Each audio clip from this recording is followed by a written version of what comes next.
Hello दोस्तों, आप सभी का स्वागत है एनीमे की इस दुनिया में। तो इस एपिसोड के स्टार्टिंग एक बहुत ही खूबसूरत मैजिकल एकेडमी को दिखाने से होती है, जहां पर अलर्टो नाम के एक स्टूडेंट को टीचर बताते हैं कि भले ही बाकी के सब्जेक्ट्स में तुम्हारा स्कोर एकदम परफेक्ट है, लेकिन समनिंग एग्जाम में तुम्हें 0 पॉइंट्स मिले हैं क्योंकि तुमने अभी तक किसी भी समन्ड क्रिएचर के साथ कॉन्ट्रैक्ट नहीं किया है और इसके कारण तुम नेक्स्ट ईयर में एडमिशन नहीं ले पाओगे। साथ ही में वो उसे कल तक का टाइम देते हैं, जिसे सुनकर बेचारा अलर्टो निराश हो जाता है। तो वहीं ऑफिस से बाहर आने पर लिलिया नाम की एक लड़की उससे पूछती है कि टीचर ने क्या कहा अलर्टो। तो वो उसे सब कुछ बताता है कि उसे कल तक किसी के साथ कॉन्ट्रैक्ट करना होगा, वरना वो नेक्स्ट ईयर में एडमिशन नहीं ले पाएगा। यह सुनकर लिलिया को काफी ज्यादा गुस्सा आने लगता है। लिटरली वो टीचर को मारने के लिए पत्थर उठा लेती है, लेकिन टाइम रहते अलर्टो उसे शांत करता है क्योंकि इसमें उसी की गलती होती है। नेक्स्ट ईयर की स्टडीज करने में स्टूडेंट्स को अपने मैजिकल क्रिएचर्स की मदद लेनी पड़ती है। अगर वो किसी समन्ड क्रिएचर के साथ कॉन्ट्रैक्ट नहीं कर पाया तो वो नेक्स्ट ईयर में नहीं जा पाएगा। मगर यहाँ पर वो हार नहीं मानता है क्योंकि उसके पास अभी भी कल तक का टाइम होता है और इसीलिए वो एक बार फिर ट्राई करने का डिसाइड करता है। और इसी के चलते वो स्कूल की लाइब्रेरी में आता है और वहाँ पर वो सोच रहा था कि वो किसको समन करे, क्योंकि आज तक उसने लगभग सारे क्रिएचर्स को समन करके देख लिया है,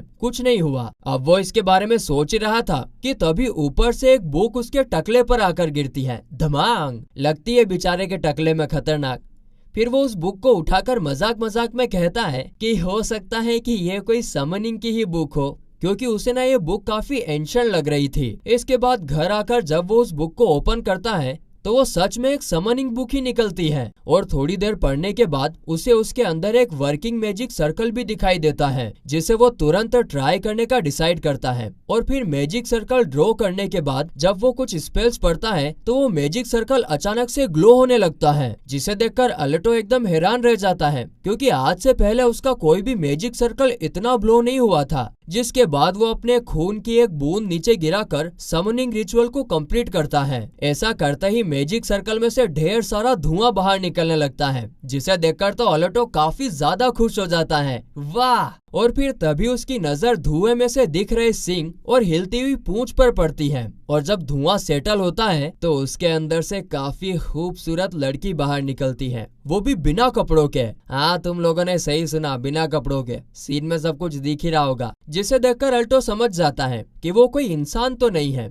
तो फिर मैंने किसको समन किया है? और इतना कहते ही उसकी आवाज हड़बड़ाने लगती है और वो उसी हड़बड़ाहट में उस लड़की से कहता है कि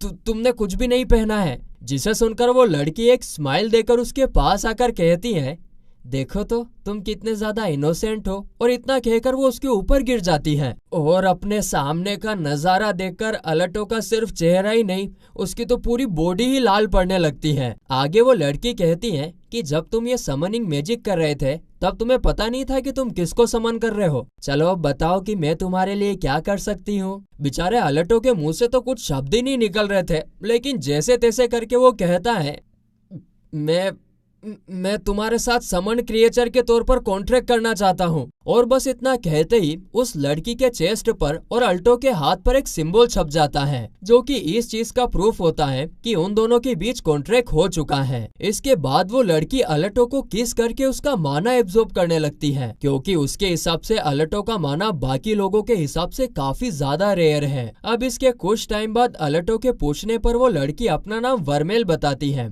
और कुछ कपड़े भी पहन लेती है, लेकिन वो तो उन कपड़ों में भी बवाल लग रही थी। फिर आगे वर्मेल से अलर्टो को पता चलता है कि वो अभी तक किसी भी क्रिएचर को इसलिए समन नहीं कर पाया क्योंकि उसका माना काफी ज्यादा लीथल यानी कि पॉइजनस है। अगर सही मायनों में कहे तो काफी ज्यादा खतरनाक है, जिससे डरकर कोई भी क्रिएचर उसके सामने नहीं आना चाहता है। तो अलर्टो उससे पूछता है कि अगर ऐसा है तो तुम कैसे समन हो गई? तुम क्या एक डीमन हो? क्योंकि स्कूल में उसे पढ़ाया गया था कि डीमंस काफी ज्यादा खतरनाक और इल्यूजनरी होते हैं। जिस पर वर्मेल कहती है कि तुमने सही कहा, मैं एक इविल डीमन हूँ। नहीं, मैं तो एक इविल नोटी लड़की हूँ, और अगर सच कहूँ तो मैं यहाँ पर आते ही तुम्हें खत्म कर सकती थी। मैंने ऐसा इसलिए नहीं किया क्योंकि मैं पिछले काफी टाइम से उस गंदी सी एंशिएंट बुक में ट्रैप थी और तुमने तो मुझे वहाँ से बाहर निकाला है, इसीलिए मैं तुम्हें खत्म नहीं करना चाहती। जिसे सुनकर अलर्टो पूछता है कि अच्छा, वैसे तुम्हें वहाँ पर ट्रैप किसने किया था? लेकिन वर्मेल इसका कोई जवाब नहीं देती और एक बार फिर उसे टीज करने लगती है। यहाँ पर सीन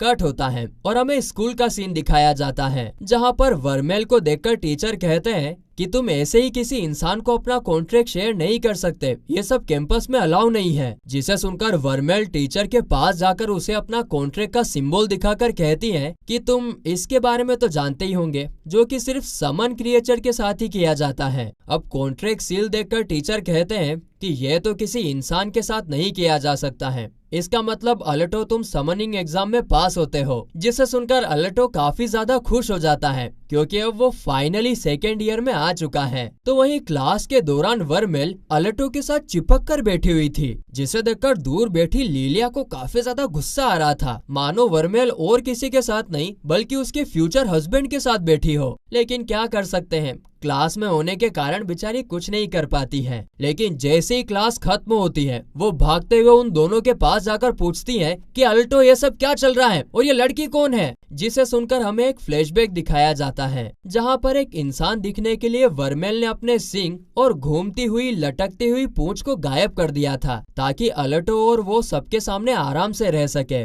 तो वहीं प्रेजेंट में अलटो वर्मेल को अपना कॉन्ट्रैक्ट क्रिएचर बताता है कि ये मेरी कॉन्ट्रैक्ट क्रिएचर है। जिसे सुनकर लिलिया कहती है कि वो सब मुझे पता है, वो मुझे मत बताओ। और इतना कहते ही वो अपना रेड कलर का कॉलर निकालकर अलटो के मुंह पर दे मारती है, जिसे पकड़कर अलटो उसे 1 सेकंड रुकने के लिए कहता है। लेकिन लिलिया अब उसकी एक नहीं सुनती और वो कहती है कि मैं तुम्हें एक डुएल के लिए इन्वाइट करती हूँ अलटो, अगर इस डुएल में मैं जीती तो तुम्हें वर्मेल को अपने रूम में रखना होगा। तो वहीं इधर वर्मेल के पूछने पर कि ये सब क्या हो रहा है, अलटो स्कूल रिकॉर्ड बुक में देखकर बताता है कि 2 स्टूडेंट्स अपना झगड़ा ऑफिशियली डुएल करके मिटा सकते हैं। जिसे सुनकर वर्मेल कहती हैं तो जो हारेगा उसे जीतने वाले की हर एक बात माननी होगी, यही ना। जिस पर सामने खड़ी लिलिया कहती है कि हाँ तुमने सही कहा। जिस पर वर्मेल कहती है कि चलो ठीक है फिर तो, लेकिन अगर हम जीते तो तुम्हें भी अलटो की कोई एक बात माननी होगी। अब यह सुनकर लिलिया का चेहरा शर्म के मारे लाल हो जाता है और वो तो कुछ ज्यादा ही नोटी ही सोचने लगती है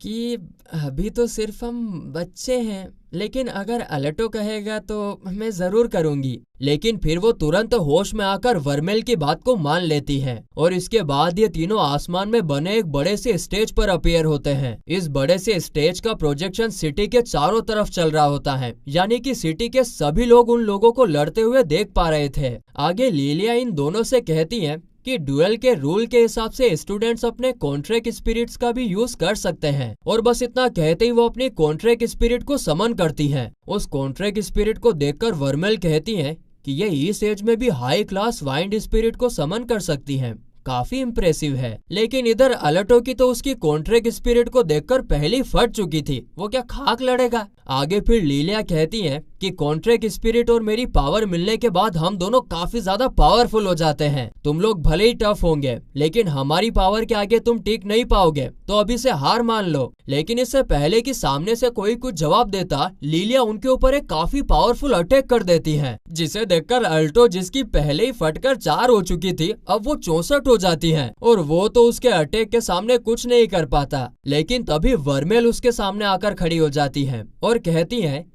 कि मुझे भी अपनी पावर दिखाने का मौका तो दो, आखिरकार तुम मेरे मास्टर जो हो। और तभी लिलिया का अटैक उन तक पहुंच भी जाता है, जिसे देखकर लिलिया काफी खुश भी होती है क्योंकि एक डायरेक्ट हिट था। लेकिन जब आसपास का धुआं हटता है तो उसकी आंखें फटी की फटी रह जाती हैं क्योंकि वर्मेल को एक खरोच तक नहीं आई थी। और फिर वो एक इविल स्माइल करते हुए कहती है, बस तुम्हारे अटैक में इतना ही दम था, चलो अब मेरी बारी है छोटी बच्ची। और इसके बाद तो हमें सिर्फ लिलिया की अजीबो गरीब आवाजें ही सुनाई देती हैं, जिसे सुनकर नीचे खड़े सारे लड़कों के चेहरे लाल चटाक हो गए थे। तो वहीं इधर लिलिया की हालत देखकर हम समझ जाते हैं कि वर्मेल ने उसके साथ क्या किया होगा। आगे वर्मेल कहती है कि चलो अब हम जीत चुके हैं, अब तुम्हें अलटो की एक बात माननी होगी, जिसके लिए लिलिया खुशी खुशी तैयार हो जाती है। और आगे अलटो लिलिया से कहता है कि तुम्हें और वर्मेल को फ्रेंड्स बनना होगा, और सेम चीज वो वर्मेल से भी कहता है। अब क्योंकि लिलिया हार चुकी थी तो उसके पास और कोई चॉइस नहीं होती है और इसीलिए वो वर्मेल से हाथ मिलाकर उससे दोस्ती कर लेती है। तो वहीं घर आने पर वर्मेल अलर्टो से कहती हैं कि सुनो, लिलियाना तुमसे बहुत प्यार करती हैं, इसीलिए तो वो इतना ज्यादा जेलस हो रही थी। लेकिन अलर्टो इस पर ज्यादा ध्यान नहीं देता है क्योंकि वो और लिलिया बचपन के दोस्त हैं। जिसके बाद अलर्टो कहता है कि वैसे मुझे लगा था कि डीमन के साथ कॉन्ट्रैक्ट करना काफी ज्यादा खतरनाक होगा, लेकिन ये तो काफी नॉर्मल है। जिस पर वर्मेल कहती है नहीं, ऐसा नहीं है, हमारे पावर को हैंडल करना हर किसी इंसान के बस की बात नहीं है, वो तो तुम्हारा माना उन सबसे अलग है, इसलिए तुम हैंडल कर पाए। और बस इतना कहते ही वो एक बार फिर अलर्टो को इधर उधर टच करने लगती है। जिसके साथ ही ये एपिसोड यहीं पर खत्म होता है।